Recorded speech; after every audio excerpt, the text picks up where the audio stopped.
Hey, Fairmont Falcons. Hey, students and families in the Vacaville Unified School District. Happy winter break and welcome to another edition of Bedtime Stories with VUSD. I'm Greg Moffitt, the principal at Fairmont Charter Elementary School, and we are reading some of my favorite books every night during winter break. I hope you like this one. It's called Last Stop on Market Street. Words were by Matt de la Peña, and the pictures are by Christian Robinson. CJ pushed through the church doors, skipped down the steps. The outside air smelled like freedom, but it also smelled like rain, which freckled CJ's shirt and dripped down his nose. He ducked under his Nana's umbrella, saying, "How come we gotta wait for the bus in all this wet?" "Trees get thirsty too," his Nana told him. "Don't you see that big one drinking through a straw?" CJ looked for a long time, but he never saw a straw. From the bus stop, he watched water pool on flower petals, watched rain patter against the windshield of a nearby car. His friend Colby climbed in, gave CJ a wave, and drove off with his dad.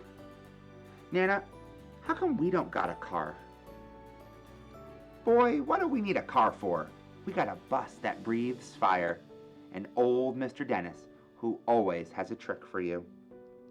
The bus creaked to a stop in front of them. It sighed and sagged, and the doors swung open. "What's that I see?" Mr. Dennis asked. He pulled a coin from behind CJ's ear, placed it in his palm. Nana laughed her deep laugh and pushed CJ along. They sat up front. The man across the way was tuning a guitar. An old woman with curlers had butterflies in a jar. Nana gave everyone a great big smile and a good afternoon. She made sure CJ did the same. The bus lurched forward and stopped, lurched forward and stopped. Nana hummed as she knit. "How come we always gotta go here after church?" CJ said. "Miguel and Colby never have to go nowhere."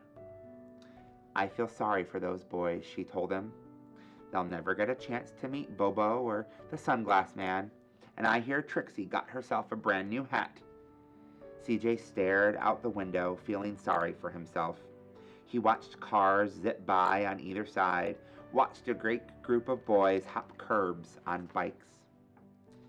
A man climbed aboard with a spotted dog.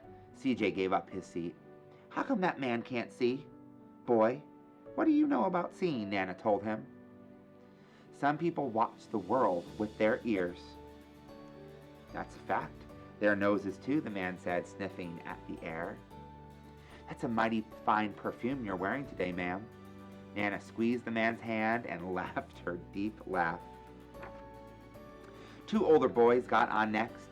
CJ watched as they moved on by and stood him back. "Sure wish I had one of those," he said. Nana set down her knitting. "What for? You got the real live thing sitting across from you. Why don't you ask the man if he'll play us a song?" CJ didn't have to. The guitar man was already plucking strings and beginning to sing. "To feel the magic of music," the blind man whispered. "I like to close my eyes." Nana closed hers too. So did CJ and the spotted dog. And in the darkness, the rhythm lifted CJ out of the bus, out of the busy city. He saw sunset colors swirling over crashing waves, saw a family of hawks slicing through the sky, saw the old woman's butterflies dancing free in the light of the moon. CJ's chest grew full. He was lost in the sound, and the sound gave him the feeling of magic. The song ended, and CJ opened his eyes. Everyone on the bus clapped, even the boys in back. Nana glanced at the coin in CJ's palm. CJ dropped it in the man's hat. "Last stop on Market Street," Mr. Dennis called.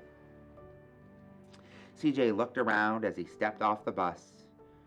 Crumbling sidewalks, broken down doors, graffiti-tagged windows, and boarded-up stores. He reached for his Nana's hand.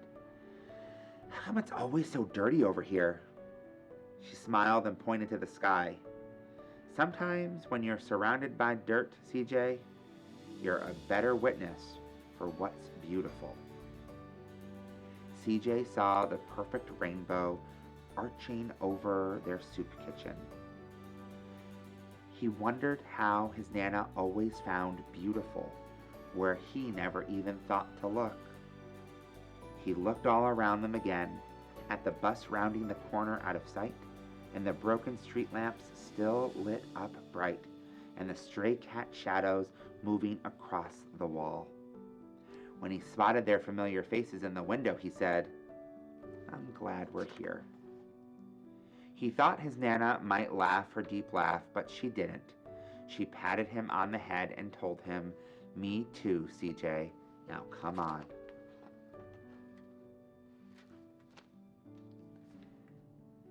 Sometimes it's really hard to notice all the beautiful things around us, all the good things that are going on in our lives. Sometimes life is just really hard. Not every day is going to be a good day, but there is something good in every day. And CJ's Nana is always pointing that out. So today, find something good. Celebrate it.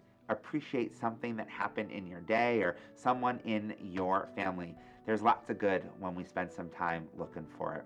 I hope you are having a great winter break. We miss you, Fairmont Falcons. We miss you, all students in the Vacaville Unified School District. We can't wait to see you when we get back Monday, January 6th, 2020. Until then, good night.